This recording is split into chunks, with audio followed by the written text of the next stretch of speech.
Hello students, how are you? I am very happy to announce that the International Monetary Fund has assured support to debt-ridden Sri Lanka in its efforts to mitigate the current economic crisis and termed the initial discussions with delegation led by country's finance minister Ali Sabri as fruitful.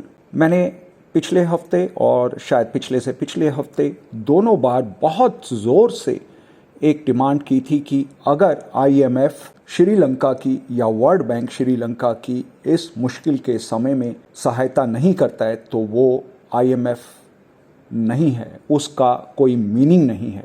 तो IMF ने initiative लिया है और मैं समझता हूँ आने वाले अगले 10-15 दिनों में एक बड़ा फंड आईएमएफ ट्रांसफ़र करेगा to the central account of Sri Lanka और उसके बाद वो कम से कम कुछ समय के लिए दोबारा एक नॉर्मल लाइफ वहाँ के लोग या वहाँ की गवर्नमेंट प्ले कर पाएंगे या जी पाएंगे।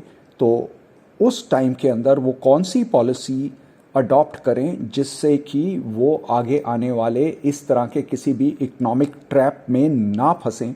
तो उसके लिए एक स्ट्रक्चर भी आईएमएफ चाहेगा कि श्रीलंका बनाए और उसके ऊपर वो चले। तो फॉरेन एक्सचेंज के लिए फंड्स है वो तैयार रखे ताकि जो इंपोर्ट्स करता है उसको टाइमली वो पे कर सके। तो ये सब डिस्कशंस अभी शुरू हो गए हैं और शायद ये बहुत पहले हो जाना चाहिए। मैंने बहुत बार आज से कोई 5 महीने पहले भी मैंने कहा था कि ये जो इन्फ्लेशन है या जो रशिया यूक्रेन का वार है ये हमारे लीडर्स के अंदर ताकत नहीं है उसको सॉल्व करने की। मैंने कहा था इकोनॉमिक क्राइसिस को तो शायद हम लोग नहीं सेव कर सकते, तो कम से कम रशिया और यूक्रेन का जो वार है उसको इस तरह से हैंडल करें ताकि वो आगे ना बढ़े।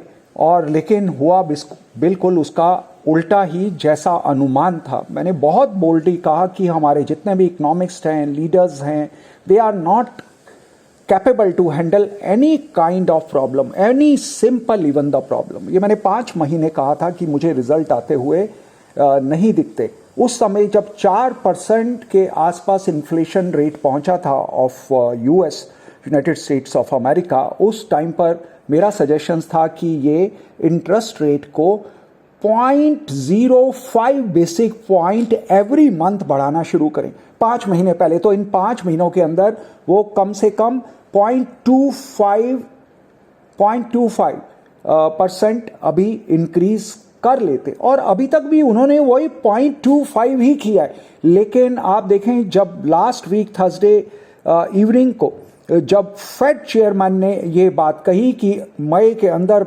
मुझे 50 पैसे या 50 बेसिक पॉइंट 0.5% के हिसाब से इंटरेस्ट इंक्रीज करना पड़ेगा, मार्केट कांप गई। एक दिन में यूनाइटेड स्टेट्स ऑफ अमेरिका में 1000 पॉइंट का फॉल आया, 1000 पॉइंट का फॉल आया in just one single day.